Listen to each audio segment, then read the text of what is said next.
Hi hello friends, welcome to Ridhi Ruchi. ನಾವಿವತ್ತು ನಿಮಗೆ simple ಆಗಿ ಎಗ್ ಬುರ್ಜಿ ಹೇಗೆ ಮಾಡೋದು ಅಂತ ಹೇಳ್ಕೊಡ್ತೀವಿ. ಅದಕ್ಕೂ ಮುಂಚೆ ನೀವು ಇನ್ನು ನಮ್ಮ ಚಾನಲ್ಗೆ ಸಬ್ಸ್ಕ್ರೈಬ್ ಮಾಡಿಲ್ಲ ಅಂದರೆ ದಯವಿಟ್ಟು ಸಬ್ಸ್ಕ್ರೈಬ್ ಮಾಡಿ, ಹಾಗೆ ಬೆಲ್ ಐಕನ್ ಕೂಡ ಕ್ಲಿಕ್ ಮಾಡಿ. ಸೊ ಫ್ರೆಂಡ್ಸ್, ಅದಕ್ಕೆ ಬೇಕಾಗಿರೋಂಥ ಇಂಗ್ರೀಡಿಯೆಂಟ್ಸ್ನ ನೋಡೋಣ. 2 ಮೊಟ್ಟೆ ತಗೊಂಡಿದ್ದೀನಿ, ಒಂದು ಸಣ್ಣ ಸೈಜು ಈರುಳ್ಳಿನ ಹಚ್ಚಿಟ್ಕೊಂಡಿದ್ದೀನಿ, 2 ಚಿಕ್ಕ ಸೈಜು ಹಸಿಮೆಣಸಿನಕಾಯಿನ ಹಚ್ಚಿಟ್ಕೊಂಡಿದ್ದೀನಿ, ಹಾಗೆ ರುಚಿಗೆ ತಕ್ಕಷ್ಟು ಉಪ್ಪು, 1 ಟೇಬಲ್ ಸ್ಪೂನು ಎಣ್ಣೆ. ಈಗ ಮಾಡೋ ವಿಧಾನ ನೋಡೋಣ ಫ್ರೆಂಡ್ಸ್. ಒಂದು ಪ್ಯಾನ್ ಇಟ್ಟು ಅದಕ್ಕೆ 1 ಟೇಬಲ್ ಸ್ಪೂನು ಎಣ್ಣೆನ ಹಾಕ್ಕೊಳ್ಳಿ. ಎಣ್ಣೆ ಸ್ವಲ್ಪ ಕಾದ ನಂತರ ಹಚ್ಚಿಟ್ಕೊಂಡಿದ್ದಂಥ ಈರುಳ್ಳಿನ ಆಡ್ ಮಾಡಿ.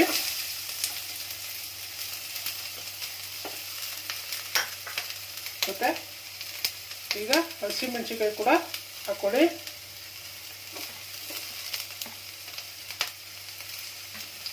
ಇದನ್ನ ಲೋ ಫ್ಲೇಮ್ ಮೇಲೆ ಈ ರೀತಿ ರೌಂಡ್ ಫ್ರೈ ಮಾಡಬೇಕು. ಈಗ ಸ್ವಲ್ಪ ಫ್ರೈ ಆಗಿದೆ ಫ್ರೆಂಡ್ಸ್. ಈಗ ಅದಕ್ಕೆ ಮೊಟ್ಟೆನ ಹೊಡೆದು ಆ್ಯಡ್ ಮಾಡ್ಕೋಬೇಕು.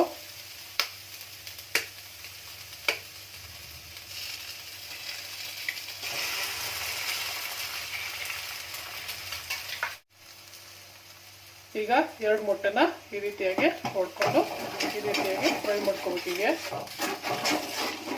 ಈಗ ಅದಕ್ಕೆ ರುಚಿಗೆ ತಕ್ಕಷ್ಟು ಉಪ್ಪನ್ನ ಆ್ಯಡ್ ಮಾಡ್ಕೊಳ್ಳಿ.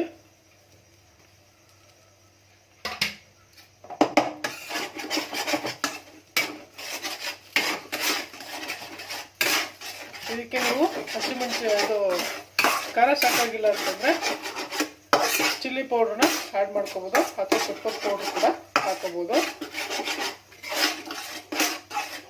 ಈಗ ಇದು ಫುಲ್ಲು ಫ್ರೈ ಆಗೋದು ಈ ರೀತಿ ಲೋ ಫ್ಲೇಮಲ್ಲಿ ಫ್ರೈ ಮಾಡ್ತಾಯಿರಿ. ಸೊ ಫ್ರೆಂಡ್ಸ್, ಈಗ ಮೊಟ್ಟೆ ಎಲ್ಲ ಚೆನ್ನಾಗಿ ಫ್ರೈ ಆಗಿದೆ. ಈಗ ಎಗ್ ಬುರ್ಜಿ ಸರ್ವ್ ಮಾಡೋದಕ್ಕೆ ರೆಡಿ ಆಗಿದೆ. ಇದನ್ನ ತುಂಬ ಲೋ ಫ್ಲೇಮ್ನಲ್ಲೇ ಇದನ್ನು ಫ್ರೈ ಮಾಡ್ಕೋಬೇಕು. ಹೈ ಫ್ಲೇಮ್ ಇಟ್ಕೊಂಡ್ರೆ ಎಲ್ಲ ಸೀದೋಗ್ಬಿಡುತ್ತೆ, ಯಾಕಂದರೆ ಸ್ವಲ್ಪನೇ ಮಾಡ್ತಿರೋದು. ಜಾಸ್ತಿ ಮಾಡೋಗ್ಬೇಕಾದ್ರೆ ಹೈ ಫ್ಲೇಮ್ ಇಟ್ಕೊಳ್ಳಿ. ಸ್ವಲ್ಪ ಕಡಿಮೆ ಮಾಡುವಾಗ ಸ್ವಲ್ಪ ಲೋ ಫ್ಲೇಮ್ನಲ್ಲಿ ಇದ್ದರೆ ಎಲ್ಲಕ್ಕೂ ನೀಟಾಗಿ ಎಲ್ಲ ಫ್ರೈ ಆಗುತ್ತೆ. ಆಮೇಲೆ ಬೇಗ ಸೀದೋಗೋದು ಇಲ್ಲ. ಈ ರೀತಿ ಎಲ್ಲ ನೀಟಾಗಿ ಫ್ರೈ ಮಾಡ್ಕೋಬೇಕು. ಸೊ ಫ್ರೆಂಡ್ಸ್, ಎಗ್ ಬುರ್ಜಿ ನಮಗೆ ರೆಡಿಯಾಗಿದೆ. ಈ ರೆಸಿಪಿ ನಿಮ್ಗೆ ಇಷ್ಟ ಆಗಿದ್ರೆ ದಯವಿಟ್ಟು ಲೈಕ್ ಮಾಡಿ, ಶೇರ್ ಮಾಡಿ, ಏನಾದರೂ ಅನಿಸಿಕೆಗಳಿದ್ರೆ ಕಮೆಂಟ್ ಮಾಡಿ ಅಂತ ಹೇಳ್ತಾ ಈ ವಿಡಿಯೋ ಮುಗಿಸ್ತಾ ಇದ್ವಿ. ಮತ್ತೆ ಮುಂದಿನ ವಿಡಿಯೋದೊಂದಿಗೆ ಭೇಟಿಯಾಗೋಣ. ಧನ್ಯವಾದಗಳು.